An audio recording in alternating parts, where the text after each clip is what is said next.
right, we just got off from seeing the brand new Marvel movie, Thor, Love and Thunder. I'm joined by Chris from Film Stock right here. It's your second time seeing a movie, isn't it? Just, how was it the second time? To be honest with you, to quote Adam Driver from Marriage Story, you've regressed. It's not as good, unfortunately. The movie, it fell off a lot for me, and I was really hoping, maybe I would have a fresh experience and pick up on some things I missed and enjoy it more, but it actually kind of fell for me. So, going into this one, you always have, the Marvel magic. And, I normally get so excited. I get nervous. My chest is pounding. Yeah. I didn't have that today. It literally lived up to those, mixed expectations, yes. Those mixed reviews. And to say this movie's silly is an understatement. It's literally felt like a spoof several times. The comedy didn't land for me. I think I laughed twice. No. Once at these goats who were in the trailer. You'll see when you see the movie. It becomes a little much. And there's one line that Core gives that I actually laughed out loud. The theater itself, it was dead. They didn't have the Marvel magic. There's no MCU magic. When the credits or the opening intro starts rolling, the Marvel Studios comes out, there's no cheering, there's no laughing. It didn't feel that Marvelness. And when I saw Multiverse of Madness, it had that. There had those cheering, aha, cool moments.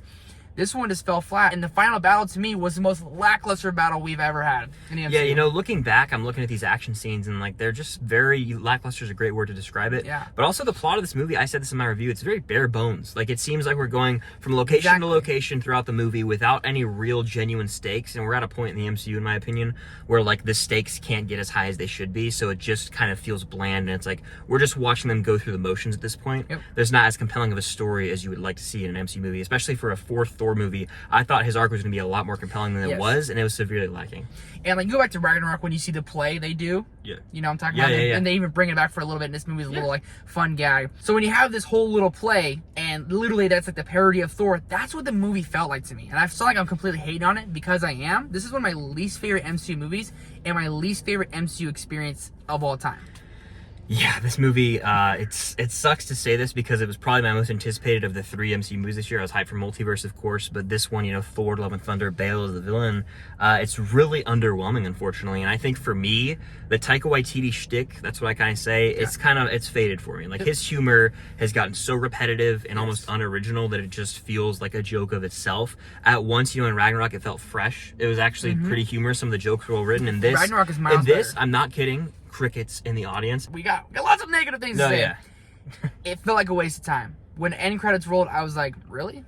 That's what we got? I'm not lying to you. This might be my least favorite Phase 4 project. Yeah, that to each their own, that's fair. And it's sad to say. I like it more than some of the movies, but there's two things I loved.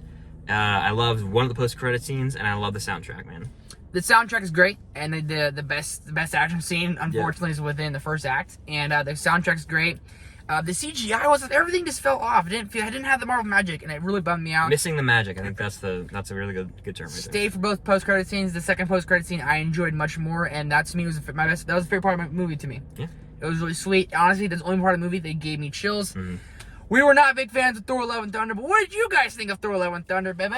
Did you like Thor: Love and Thunder?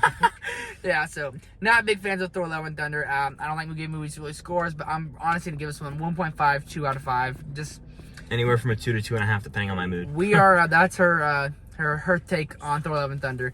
Not a big fan of this one. That's okay. You guys probably all loved it. Hope you did. Let us know what you guys thought down below in the comment section. Hit the like button, subscribe button. Head over to Film Stock for a spoiler review coming tomorrow.